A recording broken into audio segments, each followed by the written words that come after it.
اور اب اس فتنے کے اندر امیر المومنین نے اس امت کو نجات عطا کر لی، ایک دم مایوس ہو گئے، پروپیگنڈا کیا، امیر المومنین کو رسول اللہ چھوڑ کر گئے، حدیث کو بیان کیا۔ اب جب دیکھیں قدرت کا مقابلہ ہے نا، ایک عالمی طاقت ہے جو اس نومولود حکومت کے خلاف لشکر کشی کر رہی ہے، یہاں پیسہ چاہیے، یہاں قدرت چاہیے، یہاں اسلحہ چاہیے۔ رسول اللہ نے حکم دیا کہ مسلمانوں کے پاس جو کچھ ہے جتنا کر سکتے ہیں اسلام کی خدمت کے لیے پیش کریں۔ لوگوں نے جمع کرنا شروع کی، اپنی پوری کمائی، اپنی آدھی کمائی، جس کے بس میں جو ہوتا آ کر رسول اللہ کی خدمت میں پیش کر دیا کرتے۔ اب منافقین کیا کر رہے ہیں؟ اس قدرت کو کمزور کرنے کے لیے جو زیادہ پیسے دے رہا ہے، زیادہ مدد کر رہا ہے رسول اللہ کی، اس کے خلاف دیکھا تم تو ریاکاری کر رہے ہو، اتنا خرچ کرنا ہے کیوں؟ کیونکہ چاہتے ہو کہ تمہارا نام اس لسٹ کے اندر آ سکے کہ بھائی فلاں فلاں افراد نے اتنا ڈونیشن رسول اللہ کو دیا ہے۔ اس مد میں جو کمزور ہے، جس کے پاس پیسے کم ہیں، جس کے پاس مال کم ہے، ایک شخص ہے ابن عقیل کے نام سے، پوری زندگی کی کمائی، کیونکہ دیکھیں مہینے والا جو جاب کا سلسلہ ہے وہ تو نہیں ہوتا تھا، سالانہ کمائی ہوتی تھی، سالانہ زراعت سے کمائی کی جاتی تھی، اس کی سالانہ آمدنی کل 40 من کھجور بچے تھے۔ کیا کرتا ہے؟ آدھے تقسیم کرتا ہے، 2 حصے کرتا ہے، آدھے گھر والوں کے لیے لگتا ہے، آدھے رسول اللہ کی خدمت میں جا کر دے دیتا ہے، مذاق اڑاتے ہیں۔ اتنے سے کیا ہوگا؟ سپر پاور سے جنگ کرنے جا رہے ہیں، تمہارے چند کھجور رسول اللہ کو کیا مدد پہنچا دیں گے؟ جتنا ممکن ہو سکا اس قدرت کے حصول میں جو رسول اللہ کیا اقدام کرنے جا رہے ہیں اس کے اندر لوگوں کو نا امید کر رہے تھے۔ کام یہ تھا کہ لوگوں کو نا امید کریں۔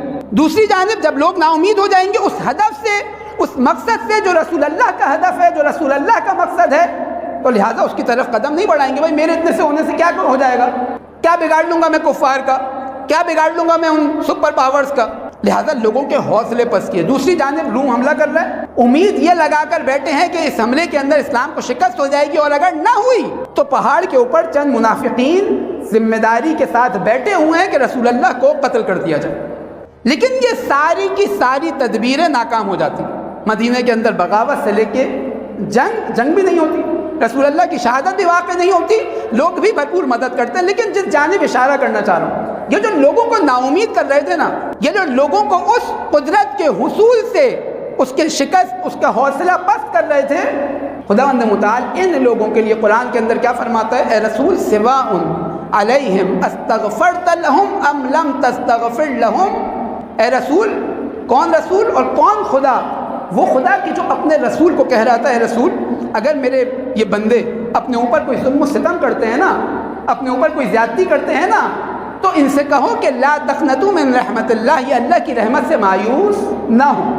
امید دلا رہا ہے پروردگار عالم، رسول اللہ سے کہہ رہا ہے کہ آپ امید دلائیں کہ یہ مایوس نہ ہو جائیں اگر انہوں نے اپنے اوپر گناہ کیا ہے۔ ان اللہ یغفر الذنوب جميعا، خداوند متعال ان کے تمام گناہ بخش دے گا۔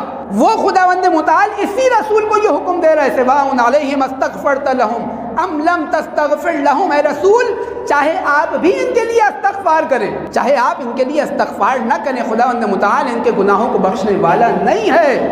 خدا فاسقین کی ہدایت نہیں کرتا۔ کیا کر رہے تھے ایسا؟ اتنا گناہ خداوند متعال کہہ رہے ہیں ان گناہوں کو بخش دوں گا، لیکن یہ کون سا گناہ ہے کہ جس کی نسبت خداوند متعال اپنے حبیب کو کہہ رہے ہیں حبیب اگر آپ بھی ان لوگوں کے لیے استغفار کریں خداوند متعال ان کے گناہوں کو معاف نہیں کرے گا۔